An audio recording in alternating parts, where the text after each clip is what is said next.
నమస్తే స్వామీజీ. ఈరోజు నిజంగా మిమ్మల్ని కలుసుకోవడం నా అదృష్టమే. స్వామీజీ, ఇప్పుడున్న మా యూత్కున్న కొన్ని ప్రశ్నలు, అలాగే సందేహాలు కూడా, ఉద్యోగం గురించి కానీ, భవిష్యత్తు గురించి కానీ, పెళ్లి గురించి కానీ, దాని గురించి మీరు సమాధానం వాళ్ళకి ఏదైనా చెప్పగలరా? సొల్యూషన్ కావాలి. భయం వేస్తుంది. వేటి గురించి? ఉద్యోగం కోసం భయమే, పెళ్ళి కోసం భయం, ఇప్పుడున్నటువంటి పరిస్థితులు, స్థితిగతులు. సహజంగా అలా అనిపిస్తుంది. ఎందుచేతంటే ఒక విషయాన్ని గురించి సరైనటువంటి అవగాహన లేనప్పుడు ఆ అవగాహన రాహిత్యమే భయం. భయం అంటే ఏమీ లేదు, సరైనటువంటి జ్ఞానం అంటే information about your life. You are asking the question about the life and the job and profession and also the marriage. అంటే నీ వివాహం, ఇవన్నీ కూడా ముఖ్యంగా మీరు అడిగేటువంటి యూత్లో ఉండేటువంటి అంతర్లీనంగా సాగేటువంటి క్వశ్చన్స్. వాటి యందు భయం అంటే మొట్టమొదటిది మీరు జీవితం ఎలా ఉంటుంది అనేటువంటిది. జీవితం ఎలా ఉంటుంది అంటే, జీవితం అంటే ఏమిటో తెలియాలి. ముందు జీవించడం తెలియాలి. జీవించడం అంటే బ్రతకడం కాదు. కానీ ఇప్పుడు యూత్ అంతా కూడా బ్రతుకు తెరువు కోసమే ఆలోచిస్తున్నారు. దానికోసం ప్రొఫెషన్ కావాలి, ఏదో ఒక ఉద్యోగం కావాలి. ఉద్యోగం కావాలని తెలిసింది, కానీ ఉద్యోగానికి కావాల్సినటువంటి స్కిల్స్ని మీరు డెవలప్ చేసుకుంటూ మర్చిపోతున్నారు. ఎప్పుడు కూడా ఊహా ప్రపంచంలో జీవిస్తున్నారు. ఈ లోకం నాకేదో ఇవ్వలేదని బాధపడిపోతున్నారు.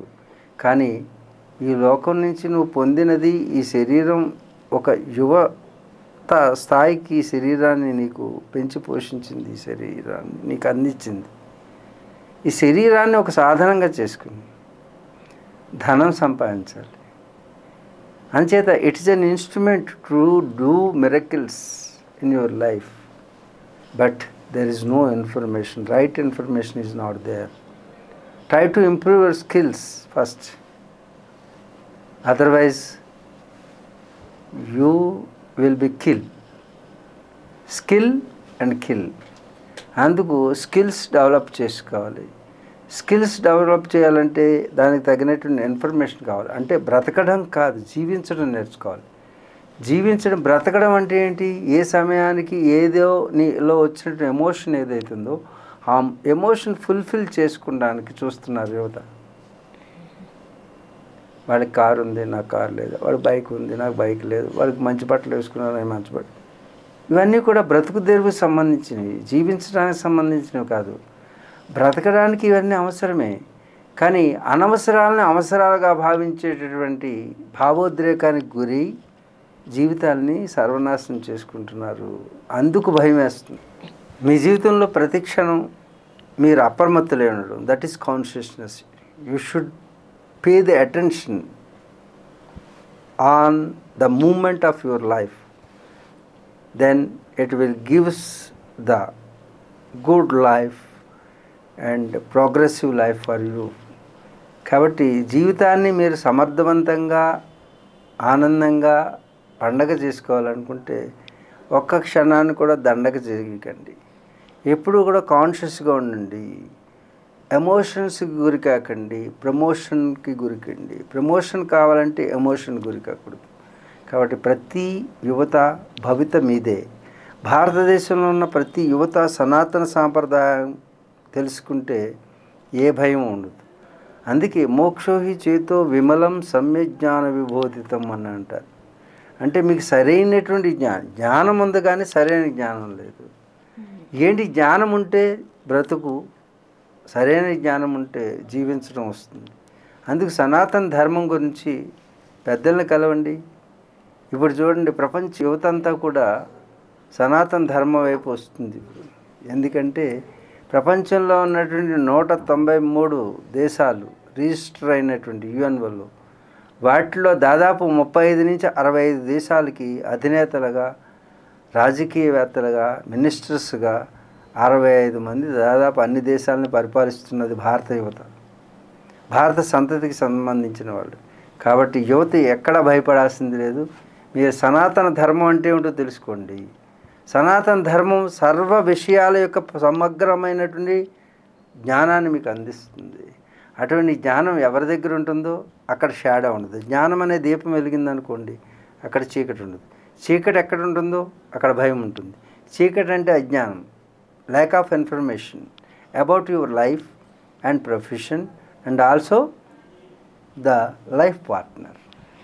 కాబట్టి దేని అందైనా సమగ్రమైనటువంటి సమాచారం మీ దగ్గర ఉన్నప్పుడు మీ జీవితం హాయిగా ఆనందంగా ఉంటుంది. భయానికి కారణం సరైనటువంటి జ్ఞానం లేకపోవడం. ఆ జ్ఞానం లేకపోవడం వలన మీ జీవితంలో మీరు అనేక కష్టాలకి నష్టాలకి గురవుతున్నారు. ఈ సమ్యక్ జ్ఞానం అనేది సనాతన ధర్మంలో ఉంది. సద్గురువులను ఆశ్రయించి మీరు తెలుసుకుంటే తప్పకుండా మీ జీవితం ఒక ఆనంద ఉత్సవంగా సాగుతుంది. అయితే మీరు అన్నట్టు జ్ఞానం ఉంటే సరిపోదు, ఆ జ్ఞానాన్ని ఎలా ఉపయోగించాలో కూడా తెలియాలి, అంతే కదా స్వామి.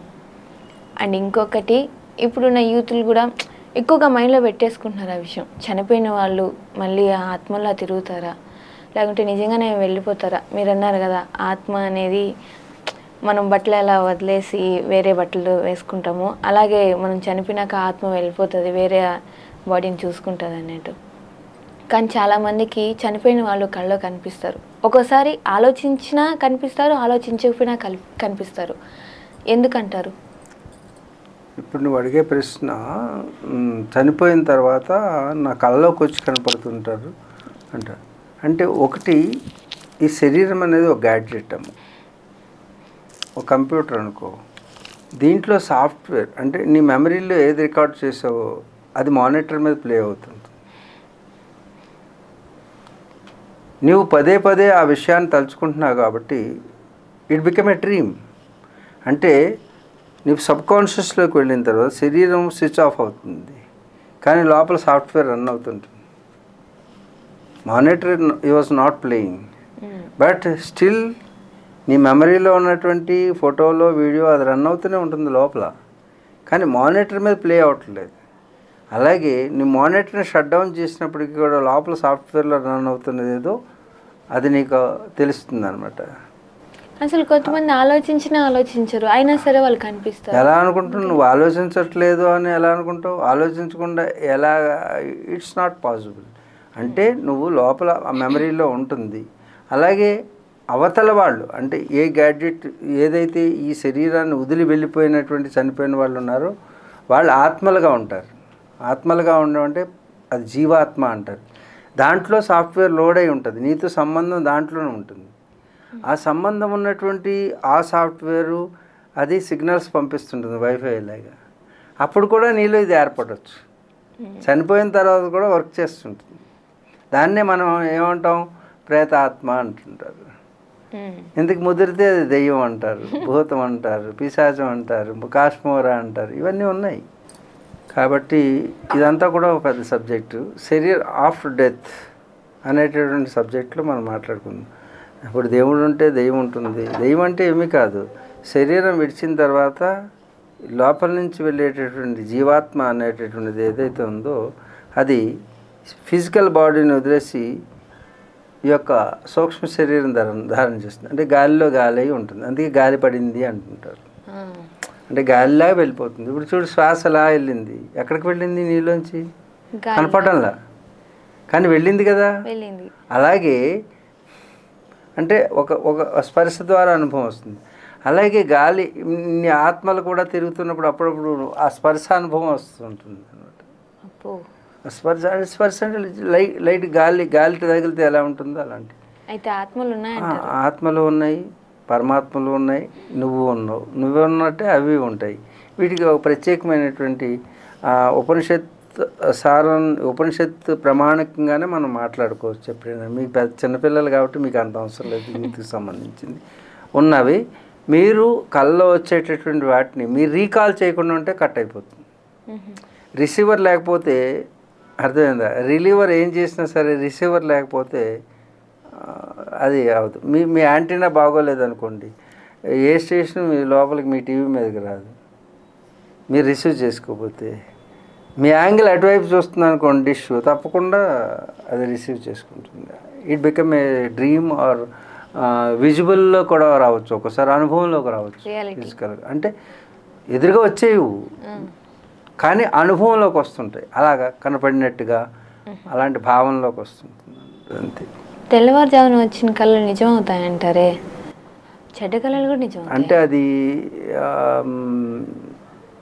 ఒక విధంగా చెప్పాలంటే ఇలాంటి మూఢనమ్మకాలని ప్రోత్సహించడం అనేది చేయకూడదు. కానీ ఇది నమ్మకమా మూఢనమ్మకమా అని తేల్చాల్సింది ఏంటంటే దానికి శాస్త్ర ప్రమాణాలు ఉన్నాయి. అంటే స్వప్న శాస్త్రం అనేటువంటి శాస్త్రం ఉన్నది. ఆ శాస్త్రానుసారంగా ఆ శాస్త్రకారులు ఎవరైతే ఉన్నారో వారు దాని గురించి వివరంగా చెప్పగలుగుతారని నా నమ్మకం. నాది ఆ మార్గంలో అటువంటి వాటికి లోపలికి వెళ్ళి నేను విశ్లేషించేటటువంటి అవకాశం లేదు. కాబట్టి తెల్లవారుజామున వచ్చిన కళలు పూర్వం నుంచి అది రామాయణంలో మహాభారతంలో ఇవన్నీ కూడా ఉన్నవి. స్వప్న వృత్తాంతమని, త్రిజట స్వప్న వృత్తాంతమని, లంక వినాశనం కాబోతుందని, ఇవన్నీ అంటే స్వప్నాలు నిజమవుతాయనేటువంటిది ఒక ప్రమాణం రామాయణంలో మనకు కనపడుతుంది. అలాగే కొన్ని తప్పకుండా కొన్ని నిజం అవ్వచ్చు, కొన్ని అవ్వకపోవచ్చు. ఇప్పుడున్న యూత్కి మీరు ఏదైనా సందేశం ఇవ్వాలనుకుంటున్నారా? యూత్ అనవసరాలు పెంచుకోకుండా అవసరాలను కూడా తగ్గించుకోవడానికి ప్రయత్నం చేయండి. జీవితంలో భావోద్రేకాలకు గురి కాకండి, భావాన్ని పెంచుకోండి. శాంతి జీవనం చేయాలంటే నాస్తి బుద్ధిర్ అయుక్తస్య నచాయుక్తస్య భావన నచ భావ యతశాంతి అశాంతస్య కుతః సుఖం అని భగవద్గీతలో చెప్తారు. ఆ ఒక్క శ్లోకాన్ని చదవండి. బుద్ధి లేని వాడికి నాస్తి బుద్ధిర్ అయుక్తస్య అంటే యుక్తి జీవనం ఉండదు. ఎప్పుడు ఎక్కడ ఎలా ఉండాలో తెలియదు. యువకులకి బుద్ధి లేదు ముందు. బుద్ధి లేని వాడికి ఎక్కడ ఎప్పుడు ఎలా ఉండాలో ఎలా తెలుస్తుంది? యుక్త జీవనం ఉండదు. యుక్త జీవనం లేని వారికి నాస్తి బుద్ధిర్ అయుక్తస్య నచాయుక్తస్య భావన, భావం ఉండదు, భావోద్రేకం ఉంటుంది. అంటే అప్పటికప్పుడు తీర్చేసుకోవాలి. వాడు కలిగినటువంటి ఒక భావోద్రేకం అప్పటికప్పుడు అయిపోవాలి. అమ్మాయి నన్ను ప్రేమించాలి, ప్రేమించలేదంటే పీక తగ్గొసేయాలి. నాకు దక్కంది ఇంకెవరికి దక్కకూడదు. తర్వాత వచ్చే పరిణామాలు ఆలోచించలేదు, బుద్ధి లేదు కదా ఇవిడికి. అందుకు ఎప్పుడు ఎక్కడ ప్రవర్తించాలో తెలియలేదు. కాబట్టి బుద్ధి లేని వాడికి యుక్త జీవనం ఉండదు, యుక్త జీవనం లేని వాడికి భావన ఉండదు. నచభావ యతశాంతి, అలాంటి వాడికి శాంతి ఉండదు. శాంతి లేని వాడికి సుఖం ఎక్కడిది? సుఖంగా జీవించాలంటే ఇవన్నీ కావాలి నీకు. కాబట్టి సుఖంగా జీవించాలంటే ఏం కావాలి? శాంతి కావాలి. శాంతి అంటే పక్కింట్లో ఉండే అమ్మాయి కాదు. శాంతి అంటే నీలో ఉండేటటువంటి ఒక మానసిక పరివర్తన చెంది స్థిరమైనటువంటి స్థితి. దేంతో ఉండాలి? అది భావయుక్తమై ఉండాలి. ఆ భావం కలిగితేనే యుక్త జీవనం ఉంటుంది. యుక్త జీవనం కావాలంటే మీరు ముందుగా బుద్ధి కావాలి. బుద్ధి అంటే ఏమిటి? బుద్ధి అంటే ఏమిటంటే సమ్యక్ జ్ఞాన విబోధం. సరైనటువంటి ఇన్ఫర్మేషన్ మీ దగ్గర ఉండాలి. ఇన్ఫర్మేషన్ లేకుండా మీరు స్కిల్స్ డెవలప్ అవ్వవు. స్కిల్స్ ఎప్పటి వరకు డెవలప్ అవ్వవు అప్పటి వరకు భయం మిమ్మల్ని వెంటాడుతుంది. భయం ఉన్నవాడికి శాంతి ఉండదు. అందుకే ఆత్మహత్యలకు దారితీస్తుంది. కాబట్టి యుక్తాయుక్త నిర్ణయం చేసేటువంటి శక్తి మీకు ఎప్పుడు వస్తుందంటే రైట్ ఇన్ఫర్మేషన్. హరి ఓం తత్సత్. హరి ఓం తత్సత్. హరి ఓం తత్సత్.